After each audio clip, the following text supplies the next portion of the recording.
আমাদের জুলাই গণঅভ্যুত্থানের একটা অন্যতম বড় ফসল হচ্ছে এই ডাকসু নির্বাচন। এটা যদি সুষ্ঠুভাবে সম্পন্ন হতে পারে, এটি একটি জাতীয় নির্বাচনের বড় একটা ফ্যাক্টর হিসেবে কাজ করবে। দেখা যায় যে অনেকে অনেক ধরনের ইশতেহার, প্রতিশ্রুতি বা প্রতিজ্ঞা দিয়েছে।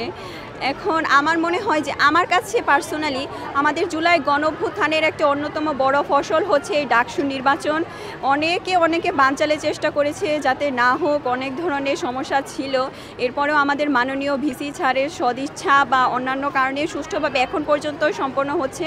আমার মনে হচ্ছে এটা যদি সুষ্ঠুভাবে সম্পন্ন হতে পারে, এটি একটি জাতীয় নির্বাচনের বড় একটা ফ্যাক্টর হিসেবে কাজ করবে। এটি একটি লিটমাস টেস্ট হিসেবে কাজ করছে। এখন দেখা যাক এই জাতীয় নির্বাচনের ক্ষেত্রে এটি একটি রোল মডেল হতে পারে। আর আমার কাছে মনে হয় ঢাকা বিশ্ববিদ্যালয় সব ক্ষেত্রেই জাতিকে পথ দেখায় বা পথিকৃৎ হিসেবে কাজ করে।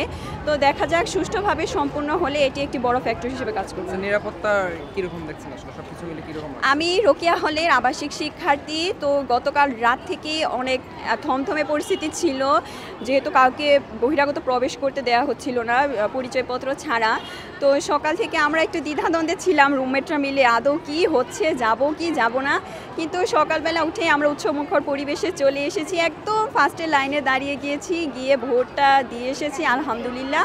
আর ভেতরের পরিবেশ, বাহিরের পরিবেশ, পর্যাপ্ত পরিমাণ আইনশৃঙ্খলা বাহিনী উপস্থিতি ছিল।